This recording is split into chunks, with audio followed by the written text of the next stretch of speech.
ஸ்கூலில் படிக்கிற செந்தூரோட அம்மா. இன்னைக்கு வந்து கிளாஸ் அப்சர்வேஷனுக்காக வந்திருந்தேன். இது பார்த்தீங்கன்னா ரொம்ப நைஸாக இருந்துச்சு. மேமோட வாய்ஸு, ஆட்டிடியூட்டு எல்லாமே ரொம்ப அட்மையராக இருந்தது. நாம கூட இந்த மாதிரி நம்மளோட சைல்ட்ஹுட்டில் வந்து இப்படி படிச்சிருக்கோன்னு தெரியல. லைக் லாலிபாப் அப்படிங்கிறது நம்ம ஒரு அந்த வீடியோவில் பார்த்துருந்தீங்கன்னா அவங்க லாலிபாப்னு ஒரு ரைம்ஸ் வந்து எடுத்திருந்தாங்க. இப்போ நாம் படிக்கிற காலத்தில் லாலிபாப் அப்படிங்கிறத நம்ம பார்த்துருந்துருப்போம்.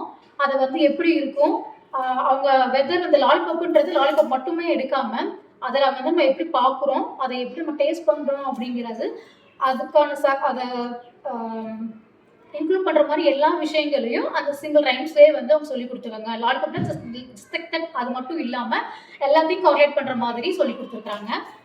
நான் ரொம்ப நல்லா இருந்துச்சு. அதே மாதிரி தமிழ் ஸ்டோரியில் பார்த்தீங்கன்னா, தமிழ் ஸ்டோரி ஆகட்டும் மேக்ஸ்லேயும் பார்த்தீங்கன்னா ஆப்ஜெக்ட் வந்து காட்டுறாங்க.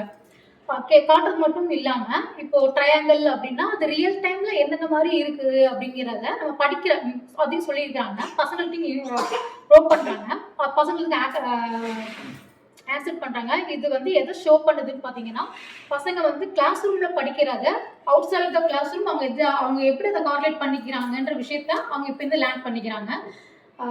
ரொம்ப ஒண்டர்ஃபுல்லான teaching. I really enjoyed. I missed my school days.